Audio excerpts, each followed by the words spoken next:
Congress people tonight for you. First one is Jasmine Crockett. All right, she is a congressperson from Texas, 30th District. That's the Dallas area. She's been in Congress for 2 years. Young woman. And she really uses the race card a lot. Roll the tape. It is this fear that the people within the party, within the primary system, will have about voting for a woman, because every time we voted for a woman, we've lost so far. And I think that that's a natural fear, because we just want to win. So there's a lot of people that are like, you know what? Like, let's go find the safest white boy we can find. I mean, I'm just saying. Okay, safest white boy. All right. So if you said the safest black boy, you'd lose your job. But Ms. Crockett feels that she can categorize people in these areas. I would like to interview her, but she'd never do it. But we'll put in a call. But she'd never come up against me. But she seems to be a smart woman. You know? It's like Ocasio-Cortez in New York. These are not dumb people. But she looks like she's using that race card to advance herself. Second one is the infamous Ilhan Omar. You know her. She's been around since 2019, 6 years, Minnesota's 5th congressional. She's a rough... This is Live Golf. 6 years, Minnesota's 5th congressional. She's a rough person. Roll a tape on her. Our country should be more fearful of white men across our country, because they are actually causing most of the deaths within this country. We should be profiling, monitoring, and creating policies to fight the radicalization of white men. There isn't a statistic available anywhere in this country that says white men are causing most of the deaths. If you look at the FBI stats, that's not even close, Miss Omar. But she doesn't care. Okay? She is hard for me to describe. But I don't think if I said she's hateful, that would be inaccurate. There's another guy, Ro Khanna. He is in California's 17th congressional district. That's Silicon Valley. He has been there since 2017, 8 years. And Khanna's a Yale Law School grad. And Khanna's totally different on this stuff. Roll the tape. Omar, to in her just on a substantive level, I think that white Americans have done enormous things for our freedom. I mean, who were the people who scaled the cliffs of Normandy? Many of them were white men. And it's not just I disagree politically. I disagree substantively. This is a great country. It is a kind country. It is a decent country. It is a country that has allowed an Indian American son of immigrants of Hindu faith to go represent the most economically prosperous place in the world. That would not be possible anywhere else. Now, if Ro Khanna can say something like that, which is absolutely true, how does Crockett and Omar answer? They answer by falling back on historical grievance. That's what this whole thing is about. So you take a country that was founded by war, revolution, 1776, and then molded up until 1789 in a system of government based on a constitution. And you take that country and you pick out the horrendous things that have happened in its history without any kind of context. So I write history books. My first book was Killing Lincoln.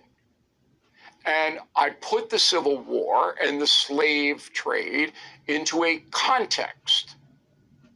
so that Abraham Lincoln, when he came in to be president, couldn't stop the war. And here's why he couldn't stop it. History. Boom, boom, boom, boom, boom, boom, boom. Okay, there were absolute reasons why the South wanted to do what it did. Now, are those reasons defensible? No. You don't enslave human beings. I'm sorry. Doesn't matter what year it is. You don't. And then there were Native Americans. I wrote Killing Crazy Horse. Okay, you could see the clash and how it developed. All right, between the whites who were moving west and the Native Americans who had a totally different lifestyle, totally different communities clashing with these Europeans. And this is all history, and horrible things happened in our history. But you have to balance. Right. Okay? So in the United States, as Connor points out, frees billions of people all over the world. Billions with a big. It knocks out Hitler, knocks out Tojo in Japan, knocks out the Soviet Union, knocks out Saddam Hussein. I mean, the list goes on. Who else do that? We had help, but we did it. Our blood and treasure did it. But these people, and then you get into, well, you had slavery, so therefore, in the year 2025, blacks are still persecuted. In some cases, they are. Not a perfect world. But we have a now codified law that if you are a minority, not just African American, and you are getting hosed, and you know a lawyer, you can do some severe damage to who's ever persecuting you. I mean severe damage. Now, that doesn't justify people of color being treated disrespectfully. Doesn't. Okay? But again, it's not a perfect world. If I see that, I stop it, no matter where it is. Just as a good Samaritan. I won't tolerate it. And I wish there were more people as assertive as I am. And I'm a powerful guy, I can do it. But you don't base your assessment of your country based upon what happened in the 19th century. That's insane.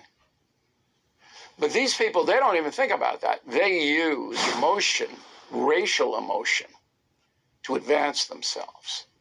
You see what I'm talking about here? That's wrong. That's wrong. And there are white kooks who do that, but they don't get any traction. That's one thing I'm so happy about. That these right-wing militia people and all of this, there's no traction there. Remember in the beginning of the Biden administration where Biden himself said, oh, the biggest danger to the country is right-wing militia. And I'm going, where? Right. I see thousands of people a year. I don't see any of these guys. Nobody lives near me that's a white militia. Right. Where are they? Oh, no. It's like the Black Panthers. Not a lot of Black Panthers around anymore. Right. You know, extremism seems to be on the decline, thanks to guys like Ro Khanna. And I salute you, Congressman. And thank you for watching this YouTube bonus. I'm Bill O'Reilly. We'll see you again soon. Out key provisions of President Trump's big, beautiful bill, some of which could result in funding cuts to welfare programs. The president requesting certain cuts from the Housing and Urban Development Department, including more than $26 billion in state rental and grants and over $700 million in other assistance programs. Joining me now is Housing and Urban Development Secretary Scott Turner. Mr. Secretary, thank you so much for being here. What are you expecting in terms of these welfare cuts, and where do you expect the biggest cuts to be made? Well, good morning, Maria. Thank you for having me. It's great to see you again. You know, the president, my colleagues from the Senate and the House, this administration, we're all taking inventory and getting our fiscal house in order. As you know, the previous 4 years before we came, there were no checks and no balances, no transparency, and a lack of good stewardship in America's budget and America's fiscal house. And so, along with my colleagues on the Hill, we here at HUD are taking inventory of every program so that we could be sufficient and effective in serving the American people. This is the first step when you talk about the skinny budget. It's the first step of many in this process. Our job here at HUD is to maximize the budget that we do have and make sure that we're serving America's people in the critical programs that we have. So do you expect cuts to those welfare programs, and how significant will the cuts be? Where specifically are you expecting the cuts, sir? You know, I think not so much cuts only, Maria, but also how we administer the programs. One thing at HUD, we're very mission-minded, and we understand, you know, our call here to serve the American people. We'll see when the budget comes out what we have to work with. Our job is to maximize this budget and to make sure that we're serving America's most vulnerable people as it pertains to housing and homelessness and disaster recovery. Mr. Secretary, you co-wrote a New York Times op-ed along with RFK Jr., Brooke Rollins, Dr. Oz. You suggested that there should be new qualifications to receive the welfare benefits. You write, able-bodied adults receiving benefits must work, participate in job training, or volunteer in their communities at least 20 hours a week. So tell us about that. Is that a way to significantly cut back?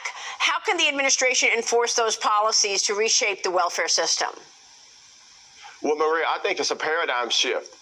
You know as well as I do, work restores dignity. Yeah. Work brings pride. You know, and our welfare system deviated from what it was intended to be from its origin. It was intended for the most vulnerable to the most needy in our country. But now we've created welfare as a lifestyle in our country. And, you know, America is not a welfare state. America is a country of opportunity and a country of entrepreneurship. And so this will help us to encourage able-bodied people in America that are receiving government subsidies to work. You know, there was a study that came out, almost 50% of households that are receiving HUD funds, almost 50%, not one person in that household is working. And that has to change. That culture, that paradigm has to change. At HUD, this is common sense compassion. We want to help people and invigorate and encourage people to work, able-bodied people to work. We're not talking about the elderly. We're not talking about those that are disabled. Able-bodied, able-minded people that are receiving HUD funding should go to work to restore dignity, Maria. Maria, you get up early in the morning and you work, you serve. And so we want to give other people and encourage others the same opportunity. And so this is a great step forward. Working with our colleagues at Agriculture and also Health and Human Services and Dr. Oz to be kind of a catalyst to change the trajectory of the lives of people in our country. I think it's a great point that you make, Secretary, because work is empowering. And, you know, it also checks the box of a way to reassess these programs and perhaps save a little money where you're looking to actually align with colleagues in the House and Senate trying to come up with spending cuts for this big, beautiful bill to get the president's agenda passed. But you make the right point, and that is work is empowering. Why not, align with people so that they can see the benefits of that rather than just being so dependent on government? President Trump has said many times he wants private enterprise to rule the day in this economy. That's exactly right. And Maria, you know, you hit it on the head. I was visiting one of our public housing authorities, the residents that live there in a city in our country. And I was visiting with them about the deplorable conditions that they live in one of our public housing authorities, which we're taking inventory of all of those as well. And I heard the story, the testimony of one young lady said, I have been living in this public housing authority in this project since 1973. That means she has been living there since birth or shortly thereafter. And so because of that, her mother, probably her grandmother, raised her there. She's living there. Now she's raising her children there. And so that's the paradigm that we want to change. My parents, neither one of them went to college, but they both instilled in me a tremendous work ethic, and it has made our family stronger. And that's what we want here, not just at HUD, but from the administration, our country overall, is to have young people to see those coming before them, working hard, providing for them families, because if young people are incentivized to work, that will change our culture. It'll change our workforce. It'll increase earnings, increase family stability. And so that's what we're after here at HUD. That's what the president and our administration is after. And Maria, I believe that it is beneficial for the posterity of our country, the rehabilitation and the reconciliation of our families. No doubt about it. I'm excited about it. Secretary, it's a great point. It's a great angle to be focused on and has so many impacts. Thank you, sir.